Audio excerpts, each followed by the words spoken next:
Hey everybody, it's Rob here bringing you my tier list with the best builds for Season 10 and the strongest classes here ranked in a full list. Like always, my friends, quick reminder that these tier lists will be constantly updated. There is a written version down below and you can also see my cheat sheet right here. And most of these are my best guess. However, we did extensive testing. And one more thing to know, that the power level is extremely high in season 10. So we're starting at B tier right here, already in pit 105. And there are going to be many S tier builds that you'll see here in just a bit. So I'm not going to go through every single one, but we're going to mention the most popular and top builds. This is as much a power rating as it is a popularity rating. You know, I'm thinking this is going to be strong and popular builds in the entire season. So couple honorable mentions here in B tier, and keep in mind pit 105 is already enough to basically finish your character completely. It's enough to level your glyphs and enough to basically finish all the content in the game. But however, we're gonna get stronger and stronger as we go to the A and the S tier here. So Dance of Knives Rogue is pretty good. It's very good for farming. This is also one of the best leveling builds. Dance of Knives also has been reworked to basically prioritize elite. So very strong starter, and you can transition into some of the later S tier builds that are on Rogue, because Rogue in general got a ton of buffs here. Then another build I want to mention here is the Fireball Sword. Unfortunately, Fireball Sword got nerfed. It was very strong on the PTR, but there were some bugs where it was getting multiplicative damage when it was bouncing off the environment, and this got nerfed, so Fireball is a bit weaker. However, there's going to be multiple S-tier builds on the sword, which we'll talk about in a second. And one more honorable mention here on the barb. You might have seen this. I already made a video.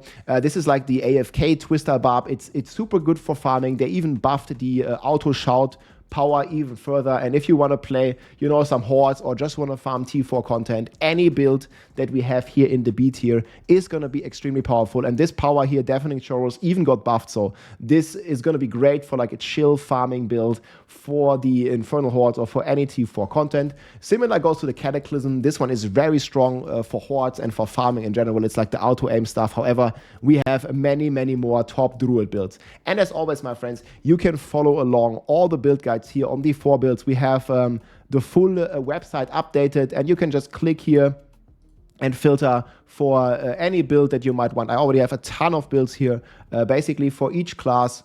For some more for some and some less for other classes. But there is a ton of builds here that you can follow along, and the entire website with the different powers and also with the chaos powers has been updated. So going on into A tier after this. So this is still very playable for all of the content that we have, maybe with the exception for like super high pits. So then we are coming into the A tier here, and this can already do pit 110 plus. So this is going to be very easy to level your glyphs and all this kind of stuff. We have a bunch of rogue builds here, especially focused around the core builds. I don't have all the planners ready yet, but hopefully in the next days I'll finish them. And these all are going to be very strong, because there's a huge buff for core builds on the rogue, because they're getting another 2.5x for all the core. And there's an honorable mention here with the Poison Trap DOK, which is going to be pretty cool. It's played here by Wiz Moon on YouTube, and you can kind of see here, this was without the buff. So this was already speed farming 90 like it was nothing, and this is like the DOK spin to win playstyle, but then focused about Poison Trap that you can transfer into a core skill with the pants. And again, the core skills get the crazy buff, and the rogue gets this Paragon buffs. So this is looking to get like another 5x damage from this footage here, and it was already pretty strong. So I think he did like a pit 100 here in the end, which already looked pretty solid. And again, this gets 5 times stronger in the live game. And this is a very cool build that you can play pretty much from the start and transition into this. So I wanted to mention this on Rogue. Looks pretty cool. We also have later on the Death Trap build, which is going to be S tier and making a comeback. It's going to be right up here in the S tier, the Death Trap Rogue. And this is the best rogue build, I think, of the entire season. It's super tanky.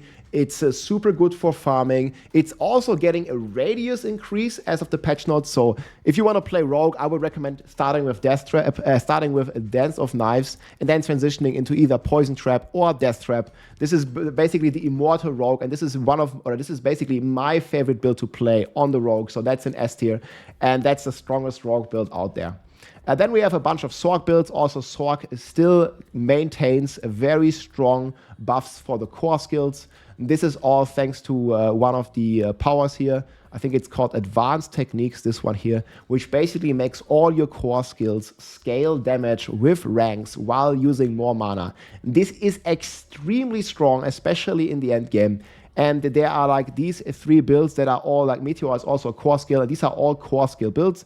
They are not as strong as the S tier builds, but they are much stronger, for example, than Lightning Spear because it's not a core skill. They are stronger than, for example, Blizzard, because a Blizzard, the damage is coming from the ice spikes, not from the Blizzard itself, and you're only getting core skill buffs, which don't apply to the ice spikes. So that's why these builds are pretty strong and pretty cool. Meteor Sorc, one of the top builds here. However, they're not quite strong enough to make it all the way into S tier. We'll talk about the Sorc builds there in a second.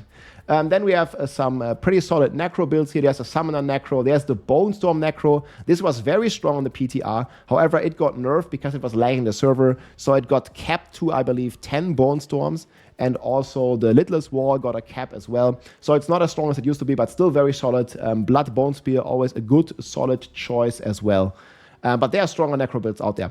Then we have the Thorns Balazan. This was the top dog, the best bugged build last season. However, they did finally nerf some of the double dipping, especially revolving around the Mystic Circles and the Plains powers. We have the patch notes here. Here, the aspect of the Plains power got nerfed, and they also changed the double dipping here from the Plains powers.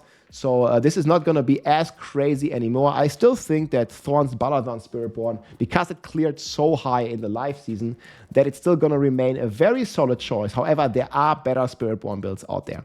And one of them here, in my opinion, is the Evade Spiritborn. So this one, if we open the planner, this one gets ultra juiced by the season chaos powers, because you can play Loyalty's Mantle, you can play Vushnek-Pa, all boosting your Eagle Hall main, and this spawns the feathers while you evade and does tremendous amount of damage.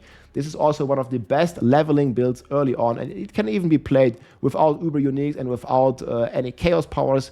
But if you have the chaos powers, especially if you get Sepan Sontek, you can perma evade, or even early on, you just have the Alacrity. This is a blue power, which basically allows you to reset your evade cooldown on every second attack with Thunder Spike. So this is going to be a very strong leveler and going to be one of the best farming builds in the entire game. If you want to farm any gear, you want to farm T4, you want to farm basically anything but super high pits, this is the build to play if you want to play Spiritborn. There are even stronger builds on the Spiritborn, especially for pit pushing, but this is the best farmer. And in terms of like farming and Infernal Hordes, this is like S+ tier basically. And this can still push probably around pit 110. I already did pit 100 on the PTR with this in 4 minutes. And they are buffing the passives and they are buffing the paragons on this. And they're adding the Sunbird's Gorget here as a chaos power. So evade from the PTR got even more juiced. So it's going to be a very strong build, and I think one of the most popular builds of the entire season. And then we have a bunch of barb builds next. So what they did is they did some solid buffs to the basic skills, basically by introducing some cool chaos perks there. And they also have a lot of like bleed buffs in general, because you can stack a lot of fury now. So there's like a bleed rupture barb you can play. They also have the Ramalaldi in the core powers now, in the chaos powers. So you can even do a Hammer of the Ancients, a double scaling with fury, like Hammer of the Ancients, like baseline, already scales with your fury, right? That's just basically what the rune does here. So the more fury you have, the more damage you deal with Hoda. And then on top of this, you can now use the Ramaladnis, which also scales fury damage. And you can finally use it with Hoda, because before Ramaladnis is obviously a one-hand weapon. And now you can use this as a chaos power. And the way we understand this, is that it's just going to function as a generic multiplier and now also work with Hoda. So you have like a double dipping with the Fury, making the Hammer of the Ancients pretty strong. And there might even be a chance it moves up to S tier. However, that has to be tested if it even works. I still think like doing 110 on this is already pretty impressive. And you're probably going to do like 112, 113, like pretty comfortable if you focus on this build. Then we have another build here on the Barb that's very strong, is the Mighty Throw build. This is a one-shot Barb Mighty Throw. However, Mighty Throw itself received a pretty significant nerf here from the aspect of delayed extinction. This one used to give you on a two-hander 500% damage, and this got removed quite a bit and reduced quite a bit. So it was the strongest Barb build by far on the PTR, but now it has been nerfed quite significantly. However, it was so strong, it might still be able to move up to S-, where it can do like pit 115. So this one is like also on the very top of A tier, as you can see.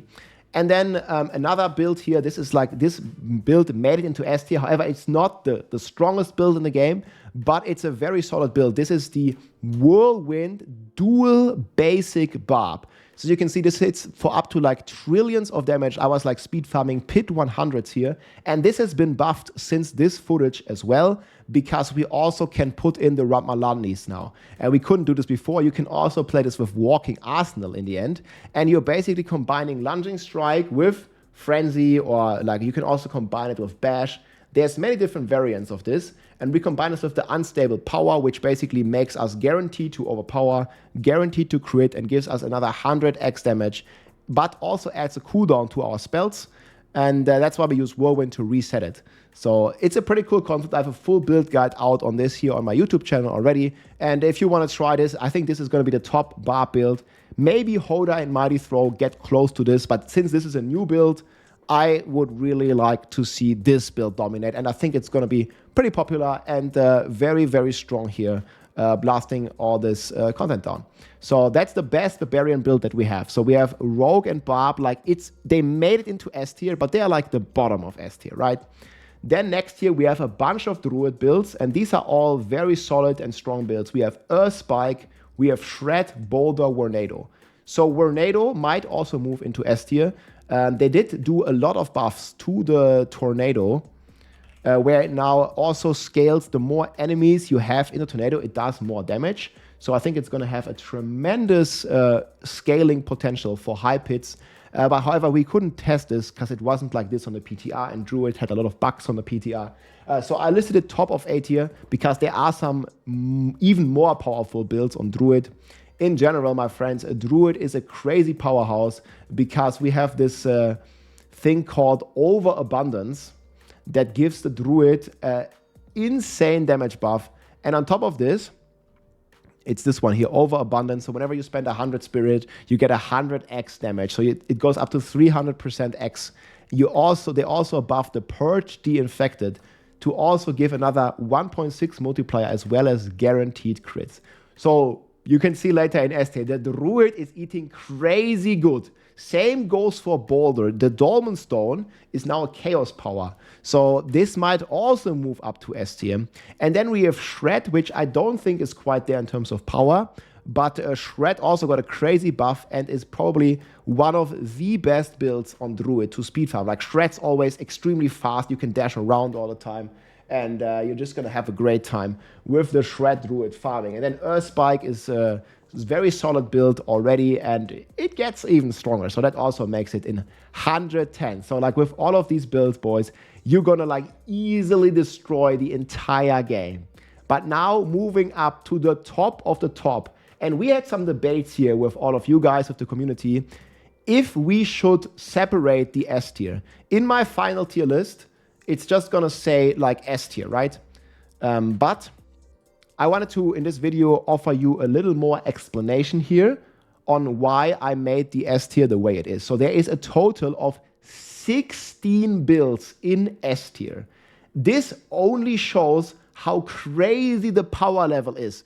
with these chaos powers and with this chaos perks, it's extremely powerful because you get multipliers in basically all the slots here, even on the boots, on the pants, you get crazy multipliers, and you get even more multipliers on the chaos perks. They are significantly stronger than in Season 9. And if we're jumping back to the Season 9 tier list, you can see Thorns, Hydra Sorc, Puddle Druid, Mighty Throw, Shadow Necro, Bloodwave. Basically, this entire power level that you're used to from Season 9, every build has that in Season 10. So every S tier build, there's like 16 builds at this power level. You can see here, even the low S tier starts at 115, which is like the same as the S tier last season for me. And that's why it's just so many builds in S tier. It doesn't really like matter much which you play. I would just always take the one that's most fun to use. So power level is nuts. Play whatever you like. Every class has an S tier build. So we already talked about Barb, we already talked about Rogue here in S tier. Those are pretty solid. It's also a very good farming build on Death Trap. Like, you can do all content with Death Trap. You're going to be immortal. You're going to pull everything in. Crazy. Then, let's talk about Sorc first. So if we filter for Sorc here. So we talk about the 3 Sorc builds. There is a new build here. It's the Crackling Energy Sorc. It basically utilizes this new Asadora this is the Asadora Overflowing Camo, which basically makes your Crackling Energy deal a tremendous amount of damage. And you can combine this with this like magnetizing new unique ring, the Galvanic Azurite, making it a true powerhouse and very, very strong. This build is fairly new. I think it did like around pit 115 on the PTR, and it might even go quite higher. We'll have to see. But there's also a chance it might move down because there are some changes that we have to test with this Crackling Energy. Next one here is the Hydra Sorcerer. This was already like a fan favorite build and the strongest build overall of the last season. It was like topping the tier list basically on last season, and it still remains strong. They haven't really changed the damage component of the Hydra Sorc a lot. The only thing that's really changed is the Serpentine aspect. It has a little less multiplier now. However, we are getting the Ophidian Iris as a chaos power. You can put this on your boots now, and then you can move the Serpentine aspect from your one-handed weapon onto the amulet, gaining you the 50% potency of the amulet again, and also freeing up evade cooldown, as well as a bunch of strong passives like Devouring Blaze on the amulet slot, making the Hydra Sorc a true powerhouse once again. There has been a last-minute nerf, so to say, with the interaction with Mana Shield. I also do have a Mana Shield variant. However, this is only recommended in the end game when you have Shroud of False Death and the Ubers. You can still play it with Mana Shield, but the big nerf that they did is whenever you use Mana Shield with Serpentine, it's gonna spend all your mana anyways, but it's still capping the damage to 500. So even if you have 10,000 mana with Mana Shield, you're only getting a multiplier for 500 mana, but it still spends this 10,000 mana. So it's going to be a bit more complicated to play and not as easy and straightforward with Mana Shield. However, you can still just play a normal version here. I have a starter version. It's still going to be very strong, and it's still going to be one of the best leveling builds in combination with Firewall. So if you want to play Sorc, you can start Hydra, Firewall, and then you can transition into one of the other builds if you like. And then we also have the Ball Lightning Sorcerer. And this one is pretty nuts. You can see it here. I was like farming with this on the PTR. There's 2 different versions. There is the Ball Lightning Orbits You. This is like very good for speed farming. It's, in my opinion, the best speed farming build in the entire game. It's not going to be the strongest. It's not going to deal the highest damage, but you have perma teleport. And perma teleport, you basically can't beat it, no matter what. Even if Druid has 10 times more damage than the Sorc, the Druid is still going to clear like around pit 90 slower than the Sorc, because the Sorc just teleports around, and T4 as well. Like, you're just so fast on this class, and you can see like how many goblins you can kill on this build. Basically everything dies instantly, and the damage is still very, very solid. So this is one build you can do with this. And then there is another variant here where you basically play the Super Ball Lightning. There's been a pretty cool clear here on the PTR here from, I think Mikuna did a clear. There's like been many clears. And you can kind of see like how easy it is here for the 118 to be cleared here from Mikuna. And it does a lot of damage, and it also overpowers on every hit thanks to the Banished Lord Talisman. You're basically shooting like a shotgun. You see it doesn't orbit. It's shooting like a shotgun, and it's clearing all this like pretty comfortable. And he has like even quite some time left at the end. So that's gonna be like the 3 strongest Sork builds, depending on what you want to do and what playstyle you like. If you like to play something safe, you can still play Hydra. If you like to play something new, you can play the Ball Lightning. And the Ball Lightning just goes so crazy because you can scale it with ranks from advanced technique. And Ball Lightning is so good because you can have Ball Lightning ranks on your boots on top of this. Because Ball Lightning didn't used to be a core skill, but now it is a core skill, making it insanely powerful with advanced technique and mana shield and all these extra ranks that you can get on Ball Lightning. Because you can go core ranks on gloves, and then you can get ball ranks on boots as well, and you get core ranks on Air of Perdition, and you get core ranks on Starless Sky. So you're gonna have like 30, 40 ranks depending on your gear, and that's gonna give you, 30, 40 times 20% damage multiplier. So that's gonna be completely crazy, and that's why Sork is so freaking strong. Next, we have the Necro. So there's going to be these 3 Necro builds here, like all in the solid S tier. So this is like S minus, like I think these going to do like 115, maybe even higher. These are going to be like very solid in the middle of S tier. So they're going to do 120, most of them, or at least close to 120, pretty comfortable. Bone Splinters is a pretty cool build. Bloodwave, we all know it's strong. It's been S tier since like 5 seasons now, and it's still going to remain strong.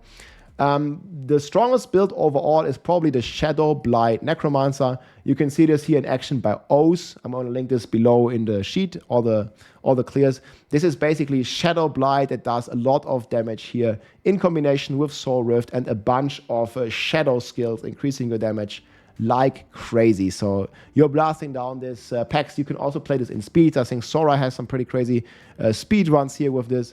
And it also has an insane amount of single target. Like, he's taking down this boss in just a few minutes. And this is 121 clear on the PTR already. And I think it's going to go even higher. Potentially move into S plus tier. Because he even has like 90 seconds left, which is quite a lot. And there might be some more optimizations to find here. So that's going to be very strong. The Shadow Blight build here. Also a tremendous benefit here from all the Alta Debalance, basically, which enables your ultimates to be casted as core skills. And that's just going to make it so crazy with the Soul Rift, casting this like all the time without having any cooldown. So there are going to be some pretty crazy builds out there. And then I was debating for a long time which build I'm going to put at the top. You might notice here, like, not all the planners are done yet. I'm hoping to get them all done, but there's just like so many builds. And we have a lot of strong builds here in the S plus tier and the S tier. And I was debating a long time if I'm going to put Druid on the top or Spiritborn. No matter which class you pick, guys, they're all going to be strong. But Druid and Spiritborn, frankly, going to be on another level. Both of them has received tremendous buffs on the PTR. Druid got this over Abundance power. Spiritborn, very surprisingly, got the key passives buffed and got the Paragon buffed. And Spiritborn also benefits a lot from the Chaos powers. So overall, guys, like, you can't go wrong. However, I put the Druid a bit below Spiritborn, even though the Druid has the best build in the game. Druid has Flash Render, also Raven. This is a new build. It was completely broken on the PTR, doing 150 in like 1 minute or something. They did fix it. The build's not done, but you have this like new kilt of Blackwing. See, I still need to finish this. That basically gives you like a crazy buff to your Ravens, and just Ravens overall can be spammed like crazy. And it's going to be pretty strong. And this is also can be also played as a Wolf Companion Druid. However, I think the Raven variant is the best. And pretty confident that this is going to clear like around 120 as well. And then overall, I think the best build of the entire game is the Pulverized Puddle Druid. This gets crazy buffed. You get the Brawn over Brains. Like, if we just look at the numbers, right? We get the Brawn over Brains. This is another 2.25. Then we get over Abundance, which we have permanently. That's another times 3. Then we get Purge the Infected, which will guarantee us crit chance. And it'll gonna give us another 1.6 multiplier. So we're already 10x, right? And then on top of this, compared to the current season, because Puddle Druid is already like the top build this season. So if we're looking here, this was just some footage that I recorded this season, like it one-shotting all the bosses in T4. You see, that's a T4 boss, that's a T4 boss, that in one hit. And it's getting buffed like crazy from this point out. So we already have the 10x just from the Chaos perks. Then we are getting the Rotting Lightbringer as a Chaos power, which gives it another 1.2. And then we can masterwork the willpower on the Rotting Lightbringer while keeping the Rabbit Beer, which gets a bit nerfed, but we put this on a two-hander, so we get the double potency on Rabbit Beer. And we also gain the chance to pulverize to hit twice, and we can masterwork this as well as willpower on the Rotting Lightbringer. And if that's not enough, on top of all of this, you're also getting the Banished Lord's Talisman, which you didn't have before, now on your Pantaloons, resulting in another 1.72 multiplier. So this build gets like 20x damage buff or something. Like it gets completely crazy. Like I don't even know like how this overabundance like stayed in the game like this, but yeah, the pulverized Puddle Druid, guys, it's gonna be eating good. And I rank this as a top build.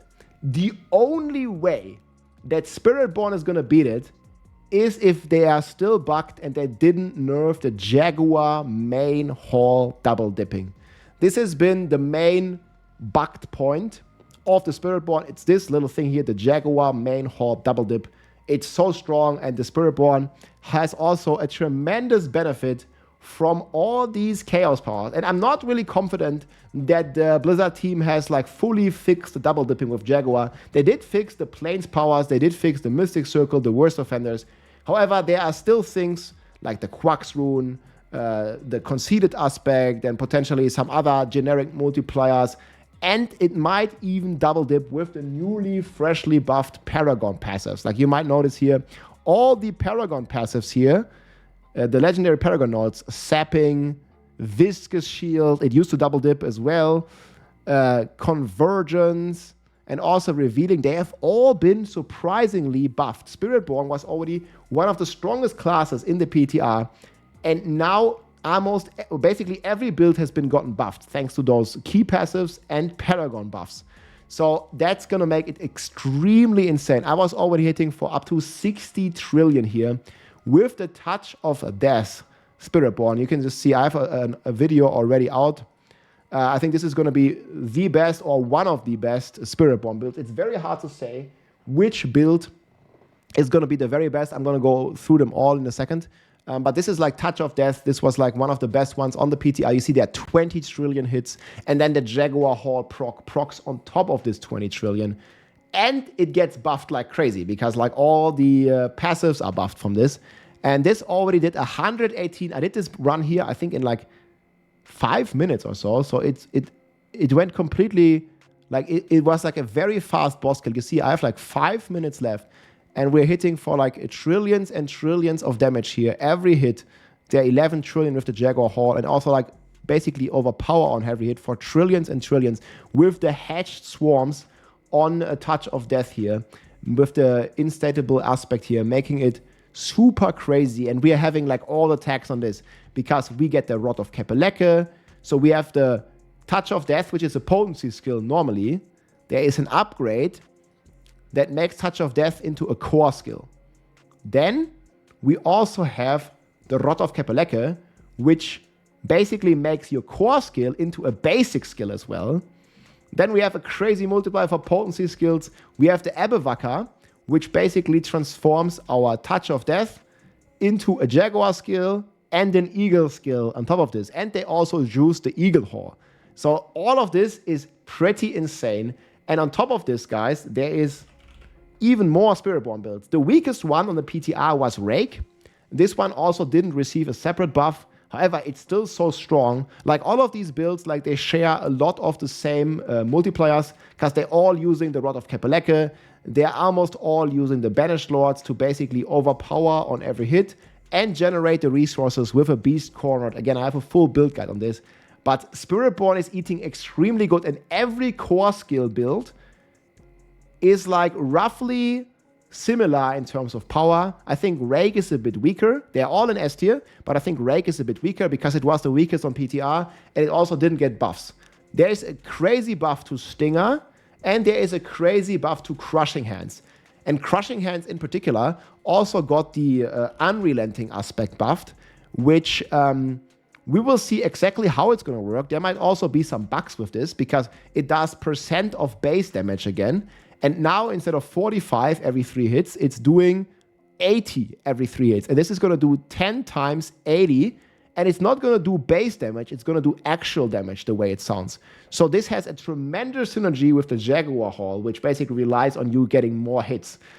So that has crazy potential. I'm not sure which one of these are going to come out ahead. I think Stinger and Rake are like a little bit weaker. And then Payback also got a crazy buff here. If you're looking for a Payback, it basically got a 25 increase to the base, and it got a double buff to enhanced Payback. And also the Payback Spiritborn has triple scaling with resources. First of all, you're getting the Poised Payback scaling with resources. Like the more resources you have, you're getting 0.5% damage. Then you are scaling Kepeleke, and here again, the more resources you have, the more damage you do with Kepeleke. And then also, if you reach the 275, you are scaling again with resources, making every hit an overpower. So very important to hit the 275 primary resources, which we then restore with Beast Cornered and Ravager, as well as resource generation on our gear. So yeah, it's going to be very hard to see which one will win. And then you also have the Quill Volley. This was actually the strongest test I did myself on the PTR.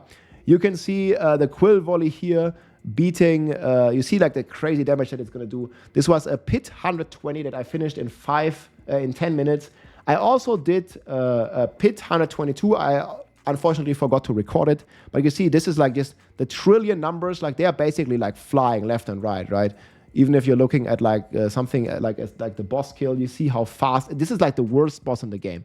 And you see like the crazy numbers that this Quill Volley is pumping out. However, Quill Volley is like the only build that got nerfed a little bit. But it was so strong, it might still be the best overall. Like we don't fully know. Like especially like during Stagger here, it might even be stronger. And then again, on the PTR, the Ape Gorilla was bugged. They fixed it now. So that we have, instead of the Jaguar, we can also play with the Gorilla Ape. And that might be even crazier. So you can see like we're just like finishing this run here in like about 10 minutes. And that's 120, like done. So pretty crazy stuff. And the power level is extremely high this season. So this is the full list, guys. I'll link it below, as well as, you know, all my season 10 builds. You can just click on my builds here. I'm going to link this. I'm going to put this link below. And you can just filter for any build that you want, and it's going to be very useful for you. Then we also have the overall class rating. And like I said, guys, number 1 for me is the Spiritborn. It's roughly the same power as the Druid. If I have to decide, I would still put the Spiritborn slightly above the Druid. Druid's crazy as well. Next is the Sorc. Sorcerer has 3 good S tier builds, and it's the best speed farmer in the game. However, it's not going to be able to push the Pit as high as the Druid and the Spiritborn because it just doesn't have the damage. I think Sorcerer will cap out somewhere around 120, while Druid and Spiritborn, they'll definitely push 125. They might even break 130. Maybe if the bugs persist, Spiritborn is going to even do 140. We'll have to see.